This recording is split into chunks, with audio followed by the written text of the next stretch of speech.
Hey there. Welcome to episode 7 of the Boob Report podcast, powered by Helix Interactive. Today, I am hanging out with Suzanne Hagemeyer, the president and executive director at Hope Held by a Horse. She is also a certified equine Gestalt coach, a type of coaching that helps clients bring to their awareness emotional blockages and unfinished business that may be holding them back in their lives. She is a 2-time cancer survivor who, after finishing her chemo and radiation treatments, decided she never wanted anyone to fight this disease alone. So she began sitting with other women during their chemo treatments, answering their questions, and hopefully removing some fear of the unknown. She is amazing, and I'm so excited to share our conversation with you. Let's get started. We're getting started. All right, here we are with Suzanne Hagemeyer. She is joining us today on the podcast to tell us about an amazing nonprofit that she works with. Hi, Suzanne. Hi, how are you? Oh, very, very good. I'm so Thank you excited. for having me. Absolutely. We had some fun technical difficulties getting this up and running, but we're a few. Yeah, we're just going with the flow right now. So that's right. That's life. That's life in 2021. So Suzanne is going to tell us about this amazing nonprofit she works with, but I wanted to delve a little bit into Suzanne herself and who she is and how she's gotten involved with different charities and different events within the breast cancer world.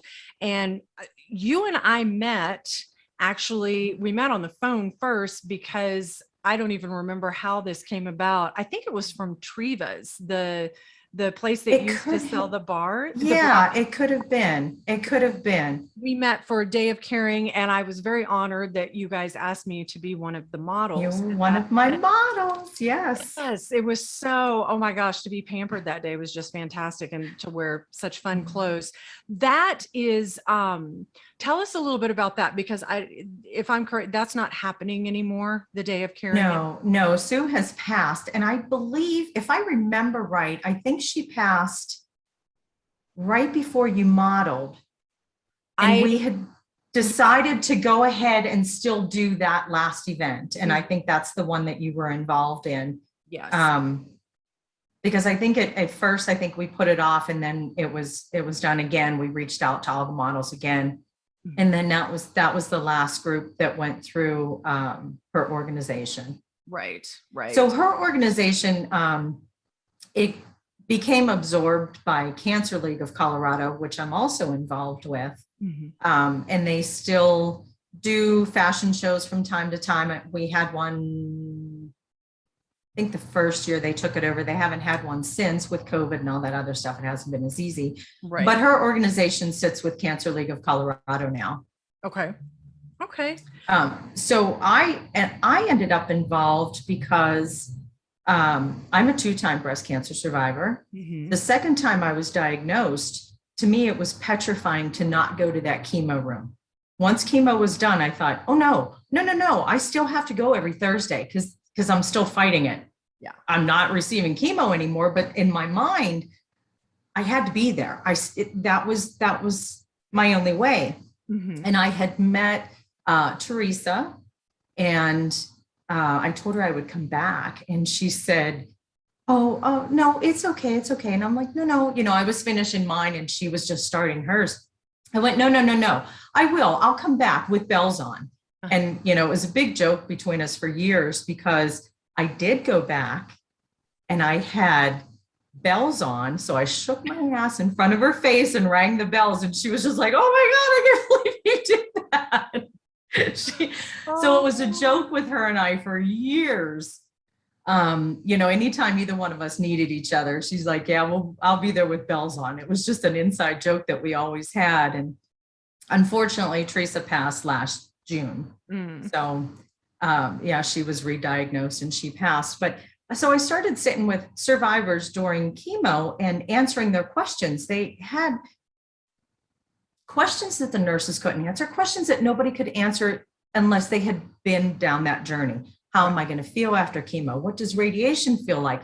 When will I, want to be sexually active again. And, just so many intimate things. Mm-hmm. And they weren't afraid to ask me, and I wasn't afraid to answer. I'll tell you my experience. I can't speak for you, but I can tell you what I went through and what it felt like to me. Mm-hmm. So I met another woman, her name was Luann, and she had heard of this Sue Miller Day of Caring. And she says, will you be my date? I want to go to this conference. Will you be my date? Oh, sure. I'll go.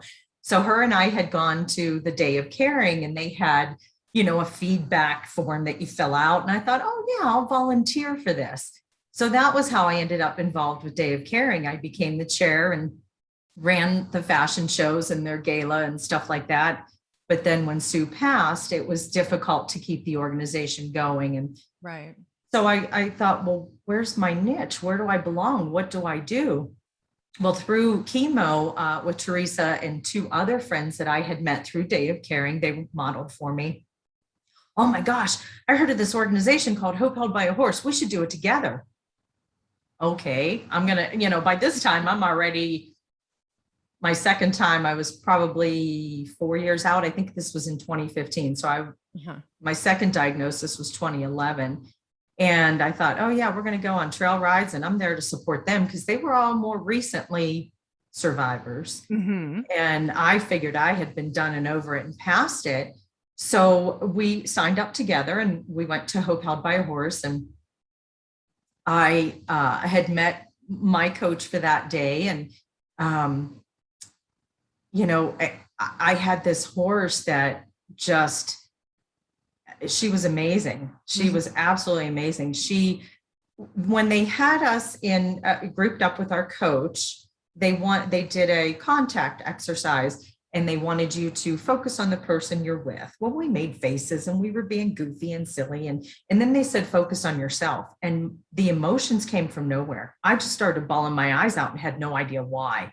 And there was a horse that was in the arena with us on free liberty. She had no halter, nothing on her. She was allowed to be anywhere she wanted in that arena.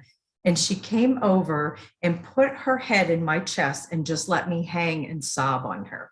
Oh. I didn't know why. I had no idea. I'm like, I'm over this. Apparently I wasn't. Right. Apparently I wasn't.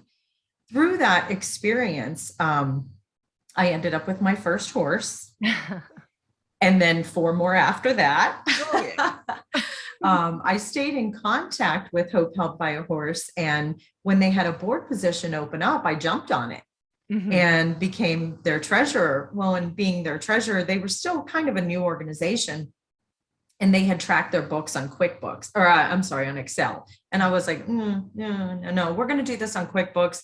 So I went back from when the time of the organization began with a bank account and redid all their books. And through that, I saw this one charge on there for Touched by a Horse. And I thought, what the heck is that? Mm-hmm. So I get on Touched by a Horse. Well, here it's to become a coach. And I was like, oh my gosh, like this is what I want to do. So my intent was to, become a coach, learn how to do that.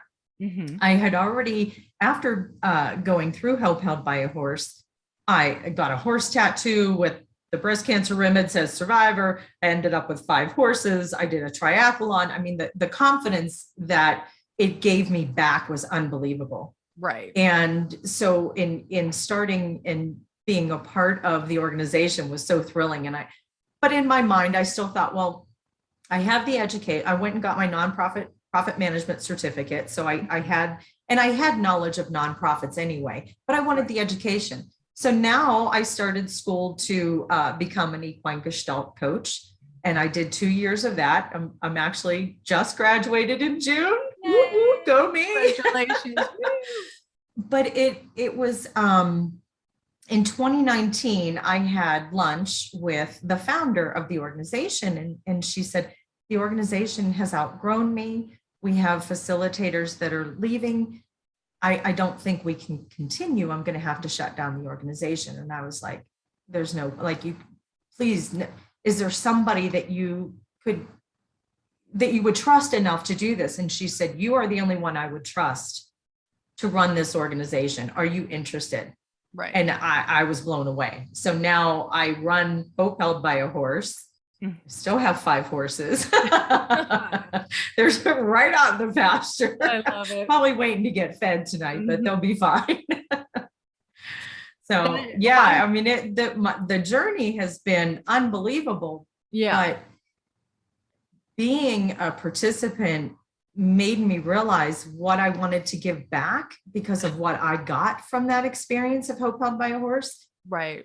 And I mean, I can't even speak enough to be so blessed to now run the organization. It blows my mind every day. I go, wait, pinch me, wake me up. There's no way this is true. And I'm so grateful that you did that, because I went through the program a couple of years ago, and it was truly amazing. It was such an amazing experience. It really is, because I was struggling with all of my emotions and, you know, dealing with being a survivor, wanting to do something with the boob report, and, you know, just really trying to. Right. I remember all that. Yeah. Just trying to figure out who I was as a survivor and how I was going to get back. And it's not about riding. The whole trail ride thing. I mean, I think I was on the back once of the horse, but, you know, it's not about the trail riding. It was, you know, standing there grooming this horse.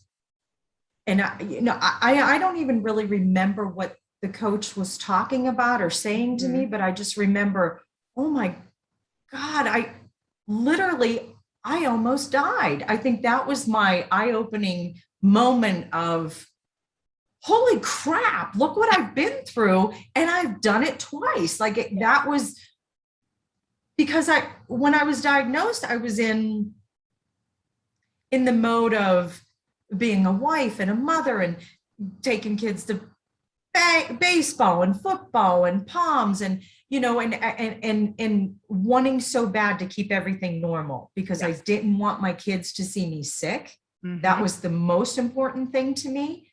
So I pegged it as my new normal. Yeah. You know, I mean, even when I had my surgery, I was in and out of the hospital in 23 hours. I had immediate reconstruction because I didn't want my kids to see me different. I didn't want them to see me sick. Right. So when I was diagnosed the second time and had to go through chemo, that was a hard thing to tell my kids because then I wasn't sure what was going to happen. You know, but then I made it through and I was helping other survivors by sitting with them going through chemo. But it never really dawned on me or occurred to me, I almost died twice, you know, like twice. Yeah. You know, when they tell you you're stage 4 and there's nothing we can do for you. I mean, that's what they told me. You're not a candidate for chemo or radiation. We can keep you comfortable. And I thought, what the heck does that mean? Keep me comfortable? No. I have a daughter in college. I have 2 boys in high. No, there's no keep comfortable. We're talking cure, you know? So I was lucky enough to have an oncologist that was like, oh, hell no, we're going to hit you hard with chemo. Are you willing to fight? And of course, I'm not going to say no. But yeah, it was at that moment with that horse that I just was like, I really could have died. Like my kids could be without their mom right now. Yeah. And I think, you know, that's where the emotions were. And this horse was just she was so comforting. She was so comforting. So I had, of course, to find out, well, what breed is she? What is she? Well, she is a drum. She's part Gypsy, part Clyde, part Shire. So it's, you know, a massive horse, which, you know, they do a meet and greet and kind of have a dinner the night before. And when we had done that, I kept saying to the one lady, is my horse's name Charlie? Is my horse's name? And she's like, I'm not going to tell you anything. Go home tonight and dream about the horse that you think will show up for you because the horse has already chosen you. And I thought, these people are crazy. Yeah. They have lost their damn minds. When I did go home that night, I dreamt about a horse that was a working horse, bigger than normal, draft horse. And he, in my mind, its name was Charlie. It was all dark and it had white right here. Sure enough, the only thing I had wrong was that Jade was a female. And her name was Jade.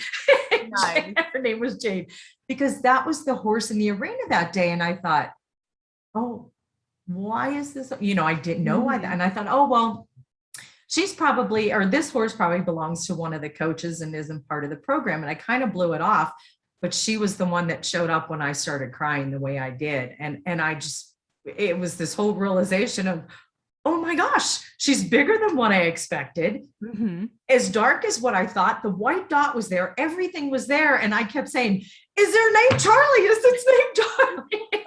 So my first horse that I got he's a drum and his name is Charlie. Nice. I love it. Yeah, that whole process and held by a horse is so life-changing. Because I was having a hard time accepting the fact that I had even had cancer or gone through it, and that I had a bilateral mastectomy. Mm-hmm. And same thing. I mean, the horse chose me, but the funny thing was, it was the color. I've got a picture of me with the horse, here in my office. She chose me. Absolutely. She walked up and she was very bossy with me and was leading me. Mm-hmm. And, it made it, talking to the coach and realizing what was going on was that I was letting cancer control stuff and I was feeling out of control. And so by the end of the day, I was leading her. And just that whole experience is just, it was so amazing. And I just feel so incredibly lucky to have been able to go through that. And, and going through it, I didn't realize that I had lost who I was. I lost my confidence. I lost a spark that I used to have. I was always a bubbly, happy-go-lucky, laughing person. And that was gone, but I didn't know it was gone. I didn't realize that wasn't that. My family did, but they're not going to say anything to me, Yeah. And I did. I lost all of that. So after coming out of it, I was like, oh, well, I'm going to train for a try and I'm going to do this. And all this crazy stuff that I went and did. Well, I was like, well, wait a minute. And the spark came back. My eyes lit up again. I laugh again, and I totally thank that horse for that. Yeah, that is 100%. So amazing. Well, can I knew that you were a 2-time breast cancer survivor. So you talked about having the surgery and the implants. Did you, with your first occurrence, did you have a bilateral mastectomy? I did. I had bilateral mastectomy. They had told me that if I didn't do that, I would be diagnosed in the other breast within a year. And I thought, you're not telling me I have cancer twice. Like, I don't want to hear that. So I'm like, no, we'll do that. And I had some lymph node involvement, but they told me that I was on the fence to decide for chemo and radiation. And at the time, we were going through in vitro to try to have a baby. So if I would have done chemo at that time, I would not have been able to have those eggs harvested. So we at the time had decided that we wouldn't do chemo and radiation. And I think I had 3 nodes involved, and they said, you could really go either way. Because initially they diagnosed me stage 3. After surgery, they downgraded it to stage 2, but said, you really should consider chemo or radiation. But knowing that was, I was only 40. I had just turned 40. And the only reason why I went in for the mammogram was because in order to do the in vitro, I had to have a good mammogram. So it was my first mammogram ever. Wow. Yeah. And they called me back, and that was the end of that. Does any type of cancer run in your family or no? No. And I, knowing I had a daughter, my first thought was, I need to do that genetic testing. She wanted to know what her risks were. And, all of that was, I don't have the gene for it. I don't have the BRCA gene or anything like that. So no, there's no history. And they tell you it's all environmental. I think it's only 8% that's actually hereditary. The rest is because of the different environmental issues. Oh yeah, it's insane, the number. And it's, they say environment, diet, stress, all of that can kick in. And I found it rather interesting that and this could have changed, but I know a year and a half ago, it was 1 in 8 women in the United States will get diagnosed with breast cancer. 1 in 7 in Colorado. And they have no idea why, because we're one of the healthiest states. And they have no idea why. I've seen those statistics as well. I lived in a very small community up in the mountains, in Bailey, Colorado, and I can name 6 women that were diagnosed with breast cancer around the same time or right after me. One of them has passed away. She passed away last summer, and it's amazing to me in that small a community that could have a cluster like that. It just, it's mind boggling. And you know, the survivor's guilt, all the stuff. Oh my gosh. I know. It's just, when I went through the program, there were 4 of us that were friends. There's 2 of us left. And the other one who's left was just re-diagnosed. So now she's 2 times, and she's actually going through the program this weekend. Right. Coming back through it. But yeah, there were the 2 of them, 2 of us left out of 4. Yeah. That's not okay. No, it's not. Like I said, I have that chill every time I go see my oncologist. I'm coming up on 5 years in September. And it just, every time I go see my oncologist, I'm just like, please, just hold my breath and cross my fingers. Yeah. Well, being 2-time, they keep me on an every 6 months. Okay. Yeah. So this time my oncologist came in and she awarded me with a 10-year survivor pin. Nice. So I'm now 10 years cancer free. Oh, congratulations. And she says, we can take you down to a year. And I was like, no, I'm good coming every 6 months. Because if you're worried about me, I'm sleeping better at night. Right. I have no problem. But there is that anxiety. Absolutely. That you wait for the results of the blood test. Where are my cancer markers? What are they now? Did they go up? What, that's always there. And more so right when you have that doctor's appointment for sure. Absolutely. Well, and or if they want any other scan. Yeah, exactly. And when I went and saw my oncologist in January, I was very lucky. My tumor markers actually had gone down from the year before. So I was very lucky with that.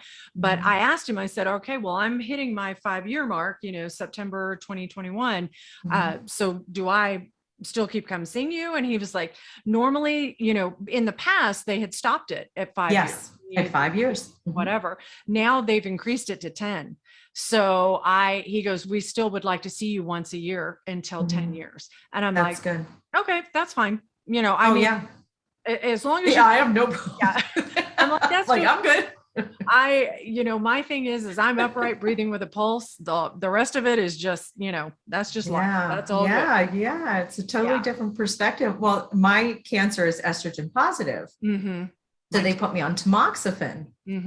And when I was there this last time, because initially they had said that studies showed 5 years of taking it. Well, my first oncologist, who has since retired, I used to ask her all the time, how long am I going to have to take this pill? And she's like, for the rest of your life, just shut up and deal with it. I was like, okay. So when I was there this last time, we had that conversation about tamoxifen, where they will take you off after 10 years. And she said, do you still want to continue taking it? And I said, absolutely. I have no side effects from it. So why wouldn't I? Right. And, they're showing, again, more studies showing that there's more stress and anxiety by taking them off that anxiety. And they know that stress could cause it to come back. So why would they do that to their patients? And if you're not feeling the side effects, pop a pill once a day. Who cares? Right. I couldn't take tamoxifen. I didn't have to do radiation or chemo. I was very, very lucky in that fact, but I could not take tamoxifen. It made me dizzy. Really? I couldn't drive a car. It was just like a fog. So my oncologist, I basically just told him, I said, I can't take this. I can't, right. This is not living for me. And he was fine with that.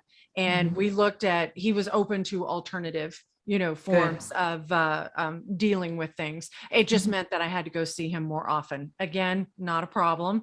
Right. He listened to me and didn't say, no, you have to stay on it, but everybody's different, you had a completely different reaction to it than I did. So absolutely. Yeah. The same thing with chemo.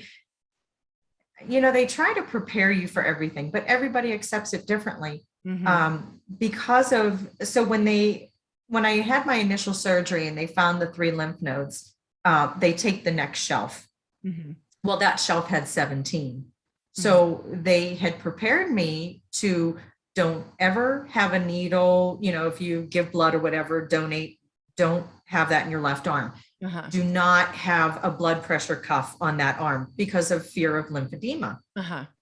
Don't carry a purse. And I thought, I'm going to walk around and never use my arm. Like, I'm not okay with that. Yeah. So I've been lucky to not have it, but now I'm hearing that could show up at any time. It doesn't necessarily right after surgery. Yep. And I sitting with those others that went through chemo, and some of them ended up in the emergency room. Mm-hmm. The one woman, she was an older woman taking care of her husband who had dementia. She's going out the door to go to chemo, and her husband's going, where are you going? She's like, I have chemo today. Don't you remember? And she had a disabled daughter at the time, and she was dealing with chemo. She ended up in the hospital with C. diff. She was hospitalized. She ended up with lymphedema. She ended up with all of these different things. And I think, thank God how lucky I was. Yeah, exactly. I was so lucky to have tolerated it the way I did. Mm-hmm. Yeah, I had two friends who went through chemotherapy. They went through more of an immunotherapy, a different kind of chemotherapy treatment. And both of them, it was experimental. It had just started coming out. And my one friend who has been on a previous episode recording, she literally almost died from it. I mean, she was in the ICU on, intubated and everything. And she's now fine. She was stage 4 terminal. It had reached her lungs. They were like, that's it. And she is completely cancer-free now. And I think that's one of the reasons why I had chosen not to do chemo the first time. They had us watch this video, this chemo teach video.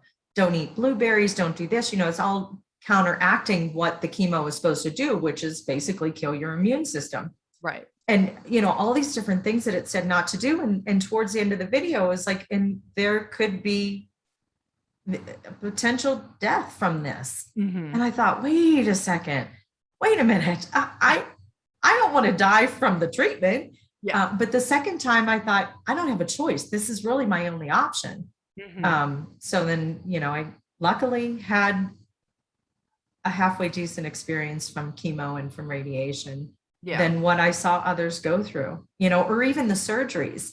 Most people didn't have the option of doing the immediate reconstruction. I got lucky and had a physician and a surgeon and a reconstructive surgeon that knew each other, worked well together, and had agreed to do my surgery. So it was a 6-hour surgery. Surgeon comes in, takes out, all the breast tissue, the reconstructing, puts in the implant, sews you up, you're done. Yeah. I didn't have to go through the expanders. And I've had people with horrible experiences with infections and stuff from the expanders, and how many surgeries. And for me to not let my kids see me different, it was important to come home the same way I left to go to the hospital, because I tried to shelter them from the most of it, but the second time I couldn't. I was like, I'm losing my hair. This is how it's going to go down. Right. Yeah. So, well, be thankful you didn't have to do those spacers, because those things, I am not quite sure who designed those, but it was, oh my God, that was, it's like medieval. God awful. Medieval torture. Yeah. Oh, I can't even tell you. And how many surgeries did you have to do because you went that route? Well, honestly, I only had, they put the spacers in. Oddly enough, my initial bilateral mastectomy took 5.5 hours because they couldn't get the blood flow going again. Okay. So there was issues with that. Then they put the spacers in, and literally I was in agony from then on. And I had them in for 90 days.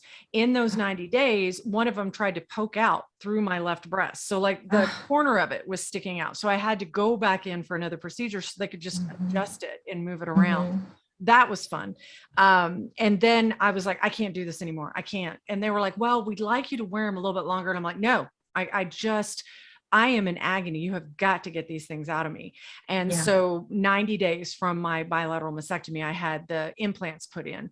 And that was a whole nother saga because Right. the implants, my body never accepted those implants. Mhm. So for the next almost 3 years, I was just in chronic pain. I was depressed all the time. I didn't feel good. Mm. I couldn't lift my left arm all Yeah. the way up. It was Right. it was awful. So I had those replaced in July of 2020 during the pandemic. Oh, And yeah. but my husband was like, that's it. You cannot continue like this. And I Right. think part of it for me, Suzanne, was it was survivor's guilt. I was looking at Yeah. it like, well, I didn't have to have chemo. I didn't have to have radiation. Just stop being a baby, Mhm. stop bitching about it. Just get over it. This is how. And that's a true thing. I mean, after being diagnosed the first time and not doing the chemo, when I was re-diagnosed, I thought, well, this makes sense because I felt so guilty that Mhm. I didn't have to go that route. I mean, the guilt it tortured me. Oh, it's powerful, isn't it? I mean, it is Yes. just, I'm not going to lie. There are sometimes when I still wake up in the middle of the night, why the hell am I still here? Yep. Why am I Yep. still here? And I think Yep. for me, last summer was difficult. It was amazing Mhm. getting the implants replaced, but my friend up in the small, town where we used to live, she passed away the day I was getting my implants replaced. Ugh. So yeah, so that was a whole nother, Right. session of Right. seriously, I Yeah. just, It's that reminder. It's that constant reminder. It was like last year when Teresa passed, because when she was re-diagnosed, her and I had the same type. So mhm, when she was re-diagnosed, that was devastating to me because I thought, well, I've already been on round two. I know there's no three strikes here. right. So I thought, I went through a lot of depression at that point and was like, is this ultimately what is going to happen to me next? Basically, she started feeling pain in her back and she Mhm. thought it was her mattress, Yeah. and it wasn't her mattress. Mm. She had it in her brain, her stomach, I believe it was in her lungs, her back, her bones. It, it was, and then they tell her over a Zoom call because we're in the middle of a pandemic. Right. They told her last March, right when the pandemic really started to get crazy, but Mhm. they gave her high hopes and she was gone by June. Oh God. Yeah. Had she been, I mean, was she getting the blood tests and getting the, Yeah. information back and Yeah. everything was coming back Everything was okay? coming. So her markers were going up like crazy and they Uh-huh. just could not figure out why. Oh, So she was having test after test after test. And I'm thinking, how did these tests not know that yeah. it was in your bones? I mean, and her markers were, I mean, they were through the roof. Is it 38 or Yeah. below, something like that? The one marker, hers were like 400 and something. I mean, they were through the Oh. roof. And I'm thinking, what the heck? They need to find something. And they kept doing test after test. That started like prior. So that Uh-huh. would have been what, 2019. And she says, no, they still can't find anything, still can't find anything. And then she had some other tests in the beginning of 2020. Mhm. And in March of 2020, she said, it's everywhere. And I was like, what do you mean? And she says, it's in my bones, my brain, my stomach, my lungs. Yeah. Wow. And it was within 2 months that she was gone, but over a Zoom call. Yeah. And That's, then, what they decided to do was the home hospice, because otherwise nobody would have been able to see her because you couldn't see anybody without a mask and all this other. You couldn't, even with a mask, you couldn't even, right. how many COVID people died alone Yeah. because they couldn't have visitors. So she would not have been allowed to have visitors. So her and her husband decided home hospice. And Mhm. I think she was home maybe a week and that was it. Oh, She was gone. I that it's just heartbreaking, but Yes. I always try to find some sort of good in at least she was able to be home, because I Yes. can't imagine going through that, especially for her poor husband, Mhm. going through Exactly. that. And if she had Exactly. stayed in the hospital and he wouldn't have been able to be there, Right. So, yeah. I mean, I remember in November of 2019, having a conversation with her, telling her, hey, I'm going to be taking over Hope Held by a Horse. And she was like, all right, I'll be there with bells on. What do you need me to do? She was all gung ho. So now she might be gone, but I yell at her constantly going, you were supposed to stay here. Just because you decided to check out doesn't mean you're not still helping me with this. Right. We're still in this together. Oh my gosh. Well, I cannot begin to thank you enough for joining us today. And could you just, since we're going to be wrapping things up, could you give us a little bit on the actual process of Hope Held by a Horse and how it works for women who have been diagnosed? Process of signing up? Yeah, just signing up. Oh, sure. We're going to have all the links and everything in the show notes. Okay, just, hearing it verbally from you, I think would impact. We have on our website, we have all the events out for the rest of this year. We have them planned. We don't do one in December. So we have September and October and November where you can still sign up. You can either call us, email us, or chat with us on the website. It's a 1.5 day program. So it will be on a Saturday evening. You meet and you just talk with everybody, meet the horses, you have dinner together, and then you come back on Sunday from 9 a.m. till 4 or 4:30-ish. It's, it's kind of open. And you spend that day with the horses, and it's not about riding the horses. You may sit on the back of a horse, you may not. It just depends on what your journey is. Everybody is teamed up with their own individual coach, and there's some group parts to it, but you do have that individual person who's right there. If there's something you don't want the group to know, you feel free to share it with that person. Some of our coaches are survivors themselves, so they've been down that road. They know what it's like. They know what you're going through and can help you through your journey. A lot of times it doesn't even come out that it's about breast cancer. There might be something else that they're dealing with, that cancer makes it even worse, So what else? Oh, it's free to survivors at any stage, any age. We don't care if you're 25 years of survivor, you can still go through the program. If you were just diagnosed last week, you can go through the program, and it's totally free to survivors. We're actually considering opening it more to the caregivers of survivors. They go through hell trying to take care of us. We go to sleep during surgery. They're turning gray, wondering what's going to happen when they come out of surgery.